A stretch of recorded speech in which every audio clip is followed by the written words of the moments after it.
khabar semua? Bismillahirrahmanirrahim.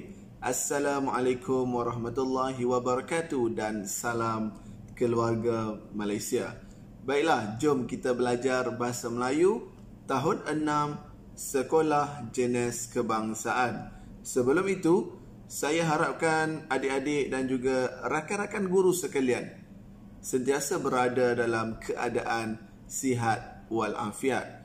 Baiklah, kali ini kita akan belajar dalam tema yang keenam, iaitu kebudayaan, kesenian dan estetika.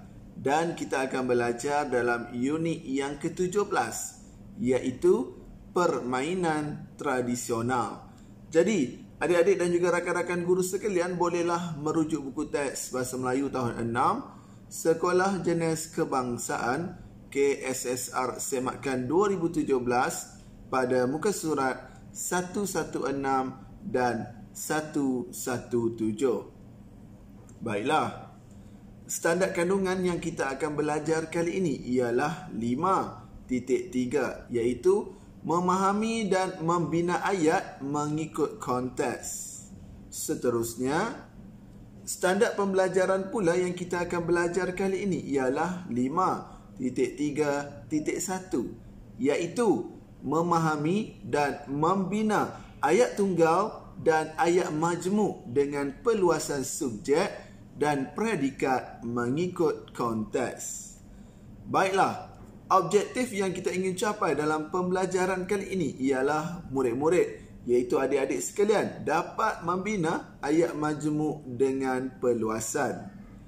Seterusnya, jom kita lihat gambar dan juga ayat yang terdapat dalam gambar-gambar ini. Baiklah, tajuk kecil kita, Bidik Gelang Getah. Azli dan abangnya hendak bermain permainan tradisional bidik gelang getah. Mereka melayari internet untuk mendapatkan maklumat tentang cara permainan itu dimainkan. Baiklah, untuk gambar yang pertama, ayat majmuk, Amir menyediakan peralatan seperti kayu dan penukul.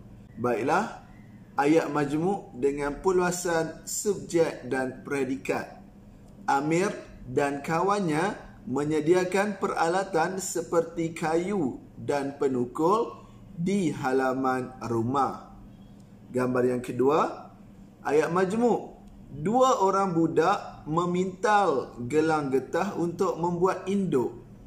Manakala ayat majmuk dengan perluasan subjek dan predikat, dua orang budak itu memintal gelang getah untuk membuat induk di hadapan tangga rumah.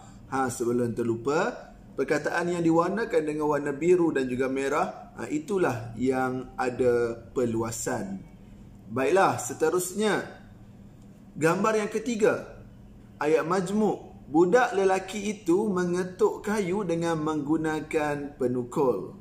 Manakala ayat majmuk dengan perluasan subjek dan predikat, budak lelaki yang berbaju jingga itu sedang mengetuk kayu dengan menggunakan penukul besi. Dan gambar yang seterusnya, yang keempat, ayat majmuk, budak itu meregangkan gelang getah untuk membuat para. Manakala ayat majmuk dengan perluasan subjek dan predikat, budak yang tinggi itu meregangkan gelang getah untuk membuat para pada dua batang kayu itu. Baiklah, jom kita lihat sedikit maklumat dalam cakna bahasa. Ayat majmuk dengan perluasan. Contoh ayat. Yang pertama, adik memotong buluh dengan menggunakan parang. Ini merupakan ayat majmuk. Ayat yang kedua, adik sahabat Azizan memotong buluh dengan menggunakan parang. Dan ayat ini merupakan ayat majmuk dengan perluasan subjek. Dan ayat yang ketiga, adik memotong buluh dengan menggunakan parang panjang. Ayat ini merupakan ayat majmuk dengan perluasan predikat. Baiklah, untuk gambar yang seterusnya, yang keenam, cikgu akan bantu kamu sebentar lagi untuk bina ayat majmuk dengan perluasan subjek dan predikat. Baiklah, untuk ayat yang keenam, kelima, nanti kita akan sama-sama lihat ya. Baik, sebelum itu kita baca terlebih dahulu ayat majmuk dalam gambar yang ke-6. Pemain mencangkung di garisan sambil membidik getah induknya. Ayat yang gambar ke-5 pula, ayat majmuk. Budak itu mengambil gelang getah lalu menyusunnya. Seterusnya, gambar yang ke-7. Ayat majmuknya, Amir mengutip gelang getah yang jatuh itu. Dan gambar yang terakhir, gambar yang ke-8, ayat majmuknya, pemain yang mendapat banyak gelang getah itu menjadi pemenang. Baiklah, ini merupakan ayat-ayat majmuk yang telah dibina dengan perluasan subjek dan juga predikat. Baiklah, jadi kamu juga boleh tambah perkataan atau perluasan sendiri. Jadikanlah sebagai rujukan sahaja ayat-ayat ini. Baik, yang pertama, budak hebat itu mengambil gelang getah lalu menyusunnya di atas para. Yang kedua, seorang pemain mencangkung di garisan sambil membidik getah induknya itu. Yang ketiga, rakan Amir mengutip gelang getah yang jatuh itu ke tanah.